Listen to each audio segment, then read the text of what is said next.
আসসালামু আলাইকুম viewers, welcome back to my another new video. আজকে আমরা একটি গুরুত্বপূর্ণ ইংরেজি স্ট্রাকচার ক্লাস নিয়ে আলোচনা করব। Okay viewers, let's get started. সে বেশি কিছু জানে না। মেয়েটি বেশি কিছু বোঝে না। আমি বেশি কিছু বলবো না। তুমি আমার জন্য বেশি কিছু করনি। আমরা দৈনন্দিন জীবনে এই ধরনের বাক্যগুলি ব্যবহার করে থাকি। স্ট্রাকচার ব্যবহার করে কিভাবে বাক্যগুলিকে বলবো সেটি দেখে নিই।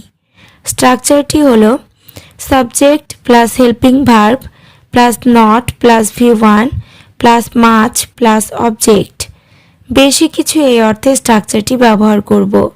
এবার আমরা কয়েকটি এক্সাম্পল দেখে নেব। তুমি আমার জন্য বেশি কিছু করনি। You didn't do much for me.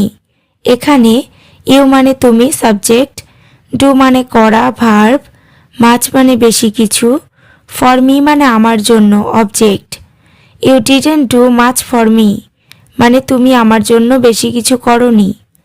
Next, মেয়েটি বেশি কিছু বোঝে না। The girl doesn't understand much. এখানে ডাজেন্ট আন্ডারস্ট্যান্ড মানে বোঝে না, মাচ মানে বেশি কিছু। The girl doesn't understand much মানে মেয়েটি বেশি কিছু বোঝে না। পরেরটা, আমি তোমার কাছ থেকে বেশি কিছু চাইনি। I didn't want much from you.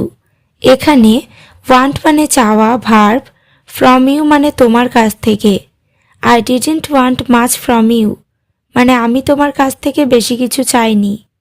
Next, সে বেশি কিছু জানে না। She doesn't know much. এখানে শি মানে সে, নো মানে জানা। শি ডাজন্ট নো মাচ মানে সে বেশি কিছু জানে না। আমি বেশি কিছু বলবো না। I won't tell much. এখানে টেল মানে বলা, মাচ মানে বেশি কিছু। আই ওয়ন্ট টেল মাচ মানে আমি বেশি কিছু বলবো না। এবার তোমরা স্ট্রাকচার ক্লাসটি ভালোভাবে বুঝতে পেরেছো। তাহলে সে বেশি কিছু জানায়নি, আমি বেশি কিছু ভাবিনি। বাক্যগুলি ইংরেজিতে কী হবে কমেন্ট করে জানিও। ওকে ভিউয়ার্স, আজ এই পর্যন্ত। চ্যানেলটিতে নতুন হলে চ্যানেলটি সাবস্ক্রাইব করো, লাইক শেয়ার কমেন্ট করতে ভুলো না।